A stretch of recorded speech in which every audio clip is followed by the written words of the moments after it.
Hey everybody, it's your friendly dog trainer April Bolivar, and I am here on YouTube Live to talk about dog training again and kind of go over the video that I did this week. So the video that I did this week was on mutual respect. So some thoughts that you might be having is, oh, mutual respect, like how do I do that with my dog? And will that cause problems or issues with me being the leader with my dog? I mean, giving respect, is that gonna like make my dog then not want to do anything I say? Or maybe you're thinking, hey, mutual respect, I'd love to do that with my dog. I just don't know how or even what that means.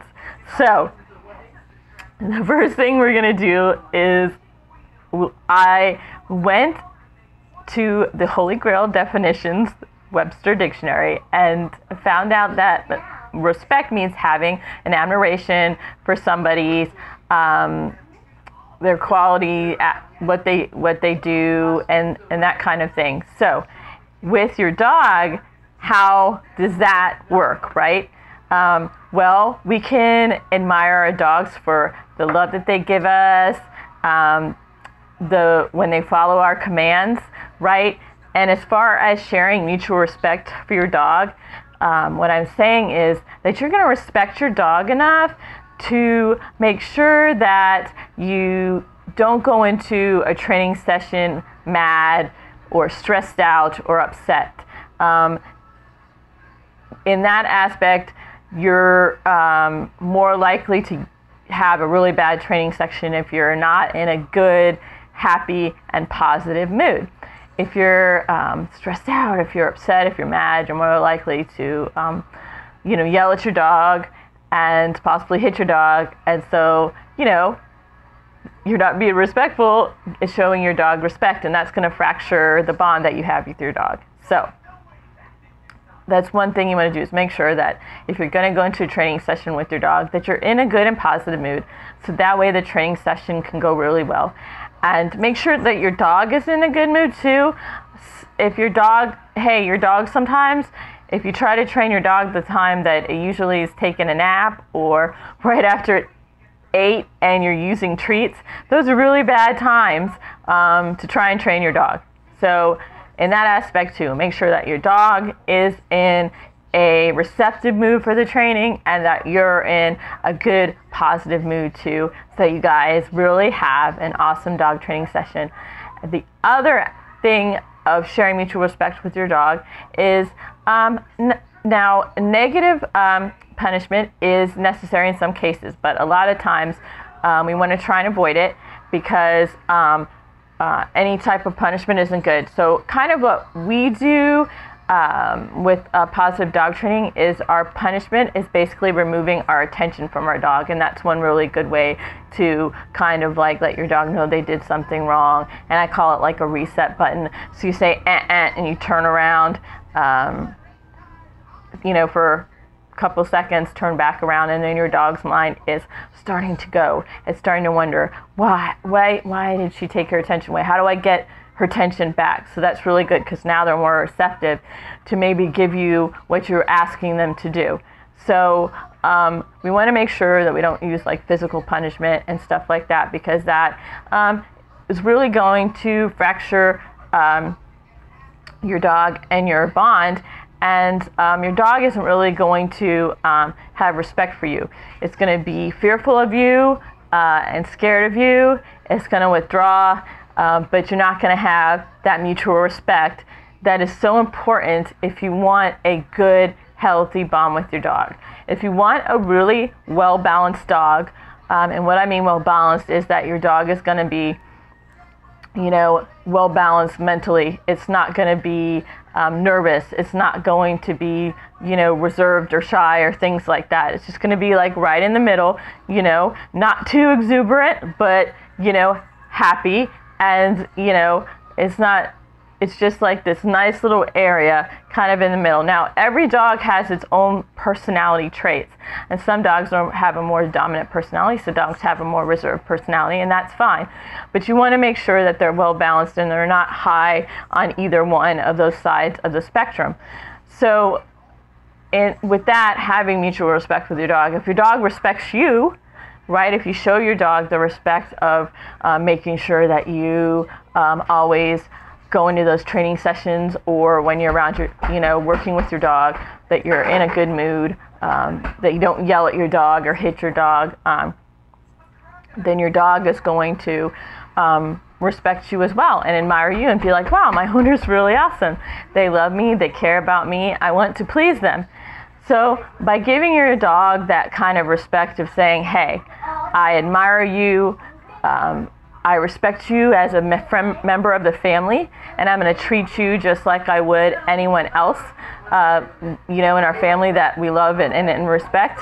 Your dog, in turn, is going to do the same thing. It's going to be more eager to want to follow your commands and come to you and do what you ask it, because it's going to feel really confident, it's going to feel loved, it's going to feel safe, it's going to feel secure, and it's going to respect you as well.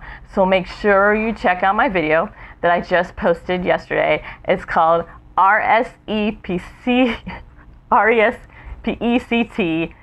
Find out, what I say? Respect for your DOG. That's it. RESPECT for your DOG. So respect for your dog. And it's about, I think, a 5-minute video, and I give you the 2 ways that pertains to your dog training and how you can use that, and that you and your dog can share that mutual respect.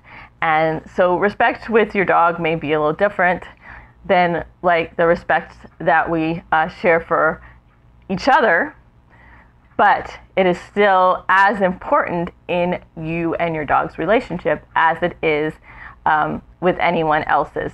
So make sure that you share that mutual respect for your dog. If you want to know how to do that, if you're interested in that, then definitely check out my video I posted this week. It's going to tell you how to show that respect to your dog, how that respect is going to pertain to your dog and you's relationship, and how it's going to affect you and your dog's training. So definitely watch that video. Check out my other videos. They're really great. They're full of so much information and really beneficial in helping you with your dog's bond and making that as solid and amazing as it can be. So I want to thank everyone for watching my video today, and come back next week, because I'm going to do a YouTube live video once a week. Try and catch it live, because then you can ask me questions, because I'm happy to answer dog training questions as well. Check out all the videos that I have posted over the last couple months and weeks, because they're really beneficial, and some of them will definitely resonate with you. You might see one and say, wow, that's what I'm really struggling with my dog. So definitely check that out.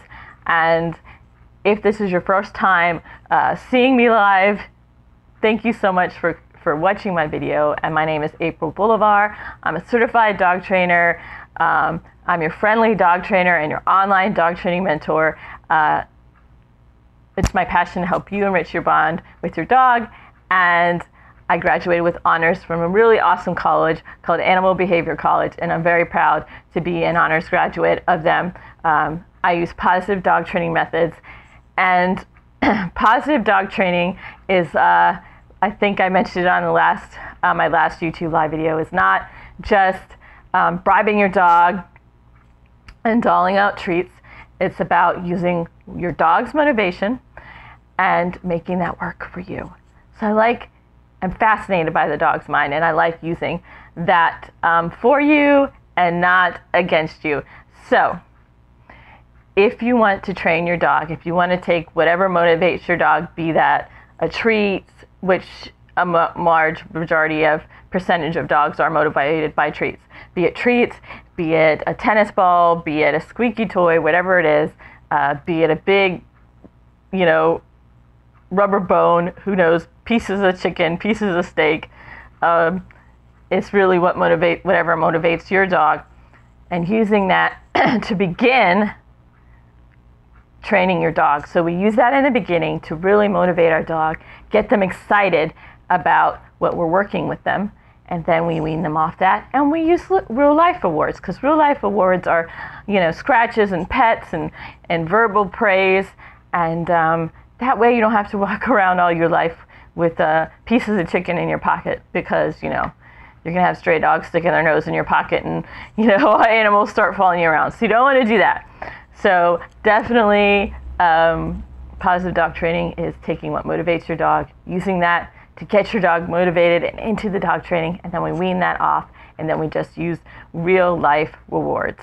So that's what I'm all about. I'm just all about enriching your bond with your dog. So once again, thank you so much for coming in and watching my YouTube live video. Hopefully you can catch it live next time. We can do some Q&A. So if you have some questions, you're like, ooh, I want to pick this dog trainer's brain, write them down, come back next week, and subscribe to my channel so that way you don't miss it. You'll get notified when I'm on live, and then you can come and ask me some questions. So I hope everyone has an amazing week. Remember, mutual respect, sharing that with your dog is a huge, huge thing, and it's so important to you and your dog's relationship to have a really good, loving, strong relationship. You guys have to respect each other. Respect with your dog may be a little bit different than how you share respect with the person, but it's just as important. How we show our dog respect is we treat them with kindness and love.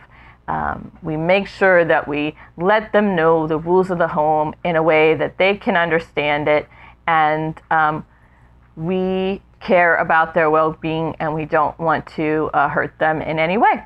And that's how you share mutual respect with your dog. So if you want to learn how to do that, if you're interested in that, please watch my video that I posted this week. Subscribe to my channel so you never miss out on any of the other videos.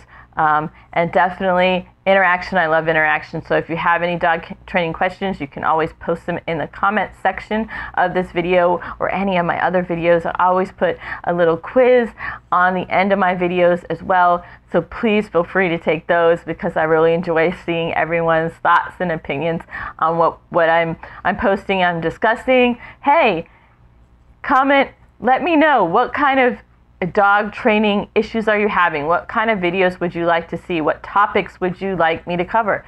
And I will try and make some videos about that. So next week is going to be really cool, because I'm going to share with you something that I went through personally. And as a dog trainer, a lot of times I put more of my focus on other people's dogs than kind of my own. And I had a little Shih Tzu for 16 years, and he was the sweetest, most wonderful dog. Now I have a retriever, and she is like a whole other ball game as far as size, as far as disposition, and all those things. So it's almost like, I forgot about counter surfing, and because I had a little dog, then my big dog started counter surfing, so I had to take care of that. Well, my first dog was always, I was a groomer at the time, and he was always on the table from the moment I got him. So he was an angel to groom. He was an angel to take a bath. And unfortunately, my retriever was not so easy to get into the bathtub. She did not like baths. And so at first it wasn't so bad, because I could just pick her up when she was young, but then she started getting bigger and heavier, and then it was like me trying to push this 30 plus, 40, now she's 40 plus pounds dog into the bathtub, try and pick her up, hurt my back, push, push, push, and then I finally said, hey, you're a dog trainer, so why don't you train your dog, hello, right? So I got that light bulb moment, and I did. I trained my dog to get in the bathtub, and now, even though she doesn't like a bath, it's a very stressless process. It's very easy. She walks right with me into the bathtub, jumps right into the bathtub, stays in the bathtub for the whole bath. There's no fighting, there's no struggling, there's no stress on my part, trying to dread like, oh no, it's bath time again. How do I get my dog in the bathtub? It's all just nice, simple, easy. And if you have a dog like that as well, who you don't bathe because you're like, oh my God, I can't get him in the tub. It's a struggle and a hassle. And yeah, we just take it to the groomers, or, we just chase it with a hose or something. Make sure you come back next week, because I am going to tell you how to train your dog to get in that bathtub. And it's going to look forward to the bath, not 100%, but it'll go into the bathtub no problem. Let me just say that. You might not be like, yay, bath time, but it's going to see it as a positive thing, and it will just walk right in the bath with you, hop into that bathtub, stay in there while you bathe it, and then you'll be like, why didn't I do this sooner? Like I did. So I hope you guys have an amazing week. Don't forget to check out my other videos, like this video, subscribe to my channel so you don't miss out on next week's video and next week's YouTube Live, and I'll see you then. Bye.